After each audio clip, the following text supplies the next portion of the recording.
Let's see, Camaro. No, not the Camaro. I want to take the Camaro. Oh, truck it is. Truck it is. What is up, everybody? Welcome back to the channel. Today we are actually getting ready to go trucky. Remember the truck? Gotta go get it some love. I've been meaning to get some stuff done to it, and today we actually gonna go at least get tires on it. It needs new tires. We took it down to Utah the other day. It's been putting in work, so we gotta show some love, right? But we also got a special treat for you guys. I got to go see my buddy. My buddy, this is what he does. He does tires, man. That's what he does. But he also is gonna help us out and teach us a little bit of thing or two about tires. You guys know how much I like to help you guys out. So he's gonna give us the rundown, the lowdown, the 101 on tires. So we'll see you when we get there. Gotta take care of people. Gotta take care of those who take care of you. You could like pull it in right in the third bay here. Okay. You cool with that? Yeah, look, dude, this is for you, bro. Oh, thanks, man. All right, gotta take care of y'all, you know? Thank you, thank we'll you. pull it in right here then? Third bay here. Okay. Right now, okay. All right. Man, they're doing this, it's crazy. This whole quarantine thing is weird. You gotta check in here and all that. They don't even want to pull in the cars for you anymore. I don't know, it's crazy. But hey, whatever we gotta do, right, to stay open.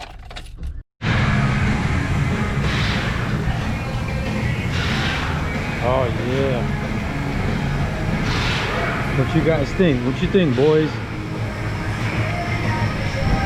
Some meats, huh? Truck gonna get some meat. I like it. I like it. These are gonna look real good. Oh yeah. Can't wait to put those on the truck. It needs some love, you guys. It needs some love. We gotta start making a little bit more attention to the truck. Gotta give it a bit more love. What do you guys think of a wrap? Should we wrap this thing? Should we wrap it? You guys let me know in the comments below.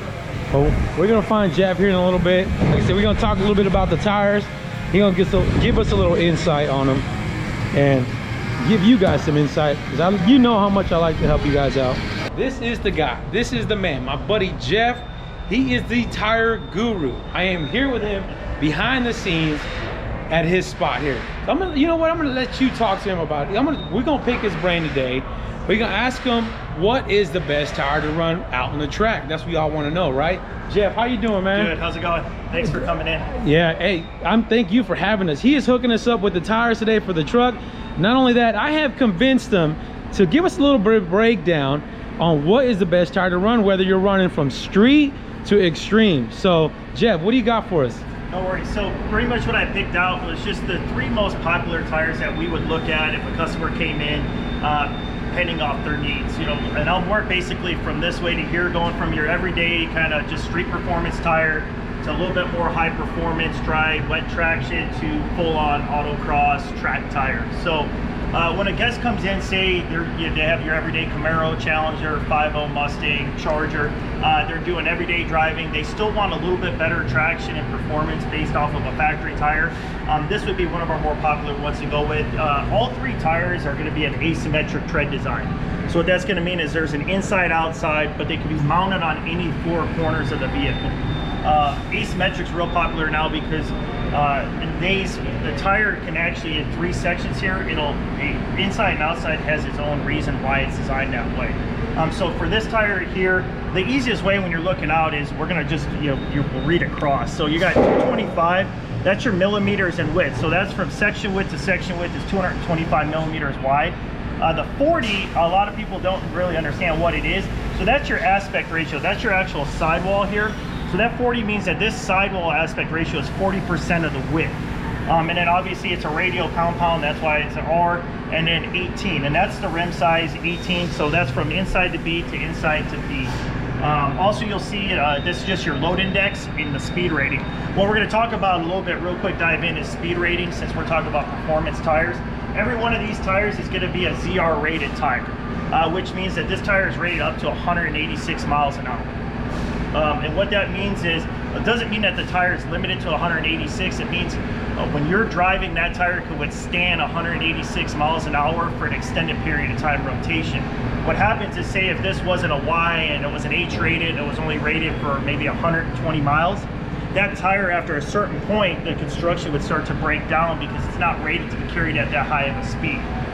Again, your everyday driving, that speed rating is not going to be so much worrying about the actual tire failure from revolutions per mile, but more just how the tire is going to respond.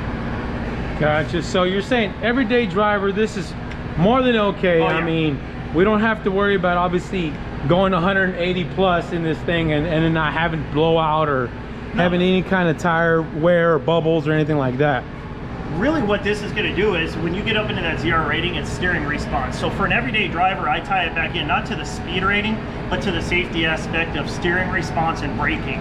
Higher the speed rating, the shoulder of the tire is going to react. So that aspect ratio is going to react differently being a ZR rated versus like say an H or a T rated. Okay. So if somebody pulls out in front of you, you got to lock the brakes. That when you put input into that brake pedal, that sidewall of the tire is going to react quicker because there's less flex out of the tire. Same thing, somebody pulls out in front of you, you got to evade something. When you put input into that steering wheel, that tire is going to respond quicker because there's less give in the shoulder at a ZR rated. So for everyday performance, I tell people I tie it back into more of a safety aspect than to speed rating itself. Makes sense. We get into speed rating when we get down here. Yeah. But this right here, this would be great. I mean, it is an all-season tire. Yeah. So I mean, that's dry, wet, and obviously light snow.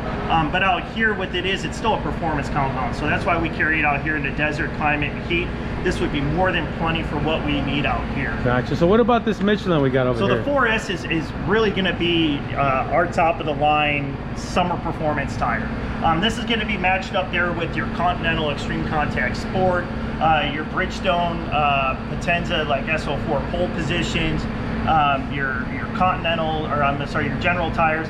So this is summer performance. Same thing, is it asymmetric? But when you look at the tire, we have a lot less kind of sight grooves cut into the tire.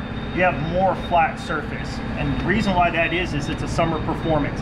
So this tire, you don't need the sipes for wet, you need the rubber compound for wet here. So this tire out here could potentially perform better than an all-season tire because it's just dry wet. That's interesting. I didn't realize that's how that worked actually in wet conditions. Yeah, so this tire here, this is good down to 40 degrees in temperature for all season. Below 40, the tire starts to get harder, rubber compound.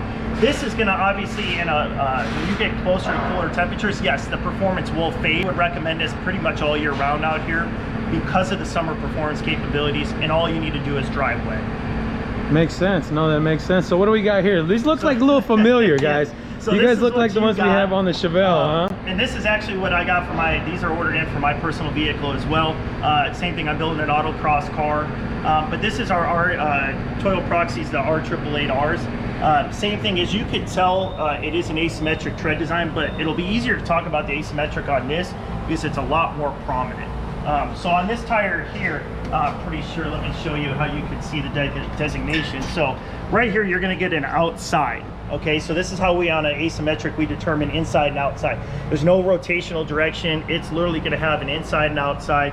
Same thing, if there's no tire sticker on, this is where we can find that same, your width, your aspect ratio, and then obviously rim size and speed range. So if you don't have any tire stickers, this is another place. Another thing I always like to touch on is obviously dates on tires. So this is your DOT code. You want to make sure whatever tires you're getting, especially if you're into the performance, you don't want anything more than 2 to 3 years old.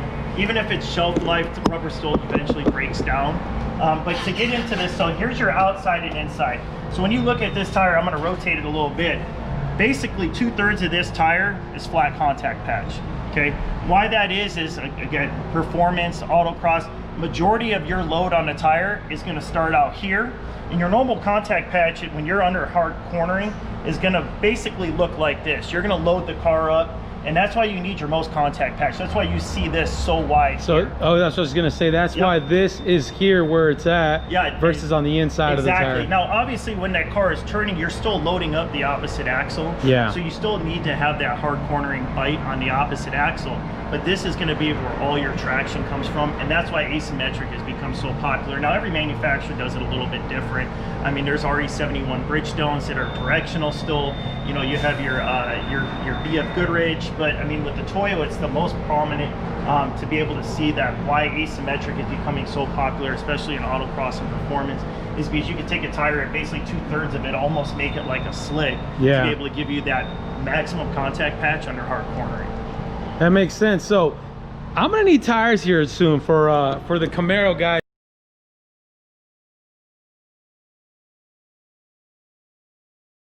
So Jeff, so one big question is that I see a lot of guys running these huge wheels and these tiny little tires. Tell me about that.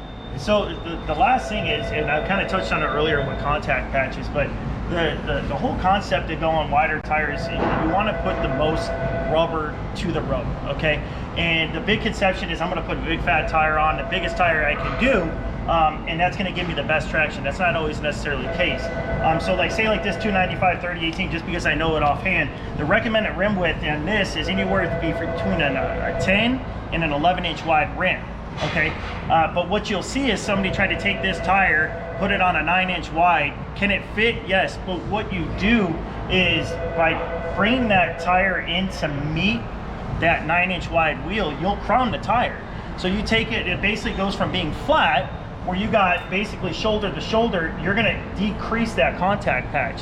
So even though you got, say on this one at 295, you're only getting the same contact patch possibly as this 245. Wow. So rim width is important. The same thing when you stretch a tire onto, say you're trying to put a 245 on something wide like a 9 or 10, you pull the sidewall out. Now you've just, when I was talking about steering response and everything, you've lost the give in that sidewall. You're gonna not be able, say you're autocrossing and you put it into a turn, there's gonna be no give or flex in that sidewall, and your car is gonna probably oversteer and you're gonna plow into the turn because there's no give out of the tire. So rim width's important. Make sure you guys pay attention to that. Every tire manufacturer has it right on their website, what's recommended. Try to stay within that because that's gonna give you your best traction to the ground based off of rubber. That's good stuff. Thank you, Jeff. Ain't no worries. Damn, y'all, look at that. Damn, Gina. Look at that, y'all. It needed some love, huh? Now we got some more meat on there. Yeah, we took this thing out to Utah and the tires were starting to crack when we were hitting those dirt roads. And we good now. I appreciate you, Jeff. Appreciate you guys hooking us up. Jeff showing me this brand new Denali he just got wrapped. Look at this thing. Now I was telling him that we're actually thinking about wrapping that Camaro. You guys let me know, what do you think about this color? Wrapping the Camaro in this color. Put it down in the comments below. But like I said, Jeff, once again, big shout out to you, man. If you guys need anything wheels and tires related, if you guys are in the Vegas area, if not, I'm sure you can make it happen too. But he's off of 215 and Durango Discount Tires. Come see him. Stay wrenching.